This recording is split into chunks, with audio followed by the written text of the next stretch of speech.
কোনো ব্যক্তির সাংসারিক জীবন, আর্থিক শ্রীবৃদ্ধি, ব্যবসা বাণিজ্য, শত্রুনাশ সব কিছু নির্ভর করে তার বাস্তু।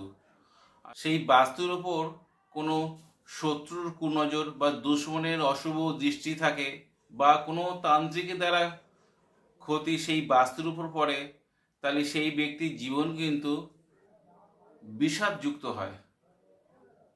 সেই বাস্তুকে এই অশুভ শক্তি থেকে নাশ করার একটা বিশেষ পরীক্ষিত শক্তিশালী যন্ত্র দিব, যে যন্ত্র আপনারা যদি ব্যবহার করেন, যে কোনো ধরনের তান্ত্রিকের গুণবিদ্যা, কোনো দুশ্মনের কুনজর বা কোনো ব্যক্তির কুনজর যদি সেই বাস্তুর উপর পড়ে, তাহলে সেই অশুভ শক্তির প্রভাব আর থাকবে না এই যন্ত্র লাগালে। এটা হতে পারে আপনাদের জীবনে কোনো ব্যক্তির উপর হয়েছে এমন কাণ্ড, সে সবসময় ভোগে, গৃহে শান্তি থাকে না, নিজেদের মধ্যে বনিবনা থাকে না, ব্যবসা বাণিজ্য দিনের পর দিন টালবাহানা চলছে, কাস্টমার আসছে না, এর পিছনে মামলা মোকদ্দমা লেগে রয়েছে। যদি এমনটি হয়, যে কোনো ধরনের নেগেটিভ এনার্জি দূর হবে এবং আপনার বাস্তুকে সুরক্ষিত রাখবে। অনেক সময় শোনা যায় আপনার বাড়ির পাশের বাড়ির কোনো ব্যক্তির উপর একটার পর একটা দুর্ঘটনা ঘটছে।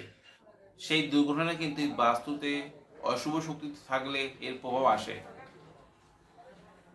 আপনারা যদি এই বাস্তু সুরক্ষা যন্ত্র যদি লাগান, বাস্তু থেকে সমস্ত অশুভ শক্তি নাশ হবে এবং আপনাদের জীবন সুখময় হবে।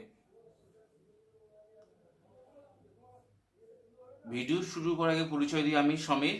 আপনাদের কাছে অনুরোধ, আমার চ্যানেলটি সাবস্ক্রাইব করুন, ভিডিও ভালো লাগলে শেয়ার করতে ভুলবেন না। আপনার দেওয়ার লাইক এবং শেয়ার আমার এই ভিডিও বানাতে উৎসাহ করবে। এটা মা দুর্গার একটি শক্তিশালী যন্ত্র। এই যন্ত্রটি আপনারা করবেন কি, ভূস্পত্তায় দুটো অঙ্কন করতে হবে, ডালিমের পেন দ্বারা অষ্টগন্ধা কালি দিয়ে যন্ত্রটি অঙ্কন করে পঞ্চোপচারে পূজা করতে হবে।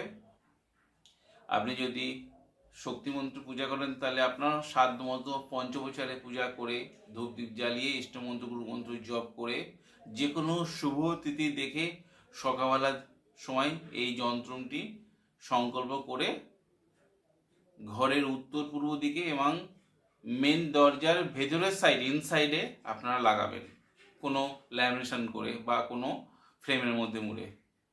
যত রকম সমস্যা তৈরি হয় সব বাস্তু থেকে, নিজেদের মধ্যে অশান্তি, কাজকর্মে ব্যাঘাত, কেউ ভালো চাকরি পাচ্ছে না, রোগ ভোগে ভুগছে, নিজেদের দাম্পত্য জীবন সুখময় হয় না, অনেক সময় মামলা মোকদ্দমায় জড়িয়ে পড়া, অহেতুক কালাজাদুর প্রভাব আপনার উপর আসা, বাস্তু সুরক্ষা করে আপনাদের জীবনে কিন্তু উন্নতি আসবেই। বিশ্বাস রেখে গুরু স্মরণ নিয়ে কাজ করলে আপনাদের জীবন উন্নতি আসবেই। আমি যন্ত্রটি ভিডিও শেষে দিয়ে দেবো, আপনারা দেখে নেবেন। আপনাদের যদি এই ভিডিওদের উপকার আসে, সোশ্যাল মিডিয়ায় বা আপনাদের পরিচিতদের কাছে শেয়ার দিতে ভুলবেন না। আজ বন্ধুরা এই পর্যন্ত, দেখা বা আগামী পর্বে। ততক্ষণ সবাই সুস্থ থাকুন, ভালো থাকুন। জয় মা তারা, জয় মা কামাখ্যা, জয় গুরু বামদেব। নমস্কার বন্ধুরা।